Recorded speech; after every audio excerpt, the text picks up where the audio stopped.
Welcome to Bruins Overtime Live, presented by buyatoyota.com. For offers not seen on TV, visit buyatoyota.com. With Billy and Barry, I'm Sophia. It was an original six matchup with the Boston Bruins and Montreal Canadiens.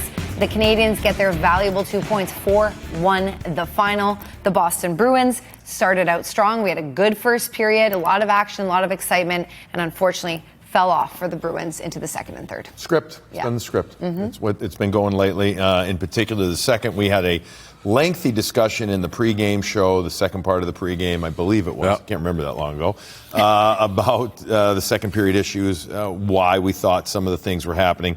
And basically, Barry, they all came to fruition. They did in this game. And, you know, they didn't get blown out per se, you know, on the scoreboard like 8-1, 7-1. But, you know, they had no shots on goal in the second period for, what was it, 13 minutes? I don't remember what exactly, but something crazy. So it really wasn't as close, I think, as, you know, when it was 2-0. It really wasn't that close. No, and you felt good after the first period because it was kind of a continuation from the Tuesday game versus Washington. It's like, okay, here, this is a good compete level. And to your point, we talked about the struggles in the second period. You were outshot 17-2. And it was a struggle the entire period, trying to get puck control yourself, trying to protect Swayman defensively in your own end. And again, we talked in the pregame about Sway losing 6 in a row. It's an 8-7. And it's not, hey, he has to be perfect because he's just not getting any offensive help as well. I know you said you can't remember back to the pregame because it was a long time ago, but why does that happen when the first period comes out strong? We were talking about maybe frustration that sets in, and then in the second period you can't figure out. Didn't seem like there should be frustration. Well, there was no frustration. I didn't see frustration at all tonight. Yeah. They didn't get rewarded. I mean, they had chances in the first, but they didn't. They were even chances, more or less, in the first period with both teams. But it just seems like all of a sudden the decision-making comes second period. I will give the opponent some credit because they say the Bruins aren't good in the second. We're getting pucks in deep. We're not screwing around. We're going to get after them and hem them into their zone because they have issues and with the long change. And they did have issues there. We also just see, I think the Bruins, overall, just because of what they don't have right now, Barry, I think they wear down mentally and physically. Yeah, and I also think, and we talked at great length in the pregame as well, about the timing of the goals in the first minute, the last minute. Yeah. Here's 40 seconds in after you kill a penalty, and you can kind of sense it's like, oh, here we go again, and that kind of permeates throughout the period, and that second period cost them the hockey game. All right, well, let's take a look at the Bruins' chances in the first period because we said there were a few and they looked good in the first 20. Yeah, they had some energy, they had some opportunity. This was the best chance early, boy. You get one of these on the road, Billy, gives you a good little lift, doesn't it? That was the best chance. They had a power play opportunity in the first, 0 shots. So the Bruins were at least, I thought, had Montreal kind of back on their heels at times. They had some good forechecking going. Even though the top line may only had 1 shot on goal, boy, they were buzzing around and really kind of had Montreal back on their heels a little bit. They had speed in the first period. We talked about neutral zone flow, and we talked about getting into the O zone. They had some speed going, guys. And we just, you know, we don't see enough of that. We see them get the puck at times. Barry talked at length as well in the pregame about how they get it. They're kind of isolated, almost one guy, and then they dump it in to get off. This game, or this first period, they were game. They were going. They had speed. They had, you know, continuity. They had flow, all that stuff that you want. And was it the best period ever? No. But it was a darn good first period with intensity and physicality and everything. And yet, you know, they didn't get a goal. Okay, but they go in the second period. They got to kill up that penalty to start the second, or into the first intermission, to start the second. And you could just see after they give up that goal, it's just like, here we go again. Yeah, so we're going to actually pick it up where it is already 1-0 for Montreal to show you guys the cool Caufield goal. Maybe that change, maybe not possession like they thought, right, Barry? Yes and yes. A situation where right here with your geek, you can't lose that puck there. And if you're the left defenseman, as Billy and I were talking about, you can't leave the ice early. And then as Brick had alluded to, that's just pure talent. Suzuki takes that puck and just waits and waits and waits. You can't give players of this caliber these types of opportunities, Billy. You're right. And you can see right here. I mean, look at the space, wide open. Now, I understand that there's players that get tired and you got to get up the ice, but that's where you literally got to suck it up, right? And one guy's got to seal the weak side. In this case, it became the strong side. And then Suzuki with a strong move. Holy smokes. Waiting for the slide right there. Soon as Yoki Haru goes down, Barry, he goes down, but he still puts it under the stick. I mean, it was a zip pass, but the timing of it, the hands and the execution of it were beautiful. Caufield appreciated it. And as a hockey person, you got to appreciate it, too. Yeah, you really do. And what I really enjoyed in the highlight was watching him. He had the puck. He knew he had a lot of opportunity. He was looking at the Bruins coming at him. And he just said, okay, now I've got you where I want you. You go down, I drag it and take his time. There was zero panic with him. Just great hands and a lot of confidence. Yeah, Montreal Canadiens taking advantage of that opportunity. And a gift for Brendan Gallagher, who gets his 19th of the season to make it 3-0.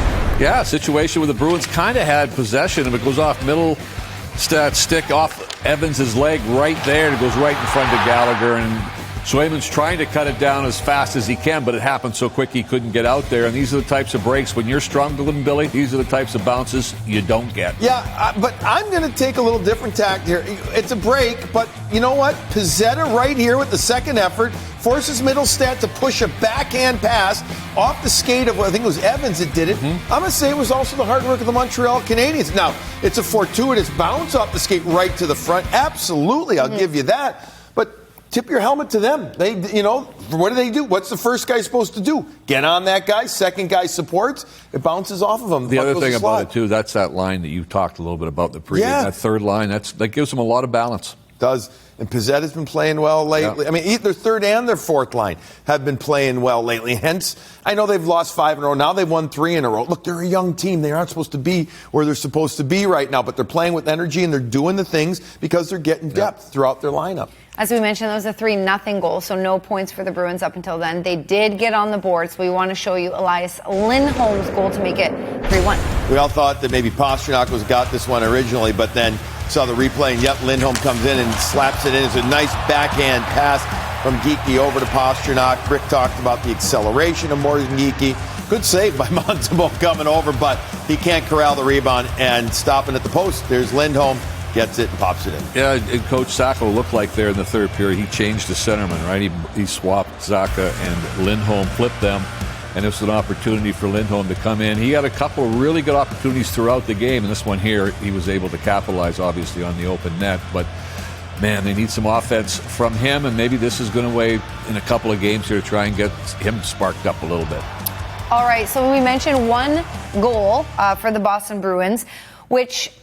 Barry, what was your stat? You told me 11th straight game with 3 goals or less. Yeah. And that brings us to Jeremy Swayman, who, if you're only scoring 1, unless it's a complete shutout, you're not winning the game. He made some pretty great saves. Oh, this save right there was spectacular. And it looked like, as Billy and I were talking about it, right halfway through this, you think this is a goal. Like right here, there's no way he's going to get over there. And it's the skill level and the compete level, Billy, that he just wasn't going to quit on. He just keeps going over there, makes a big save. And again, he gave his team a chance early on to kind of find their feet and get in it. He played really well in the first period. We talked about he only had, he had 7 shots against, but boy, they were high quality against, and he had to make some big saves. And he just doesn't. If he's not perfect, the odds are the Bruins aren't going to win. No question about it. I love the effort on that save, though. Yeah. I did, and it'll be played, many highlights. That's great. And again, no silver lining on that, but it shows that, I thought he was involved all game long very well. I agree.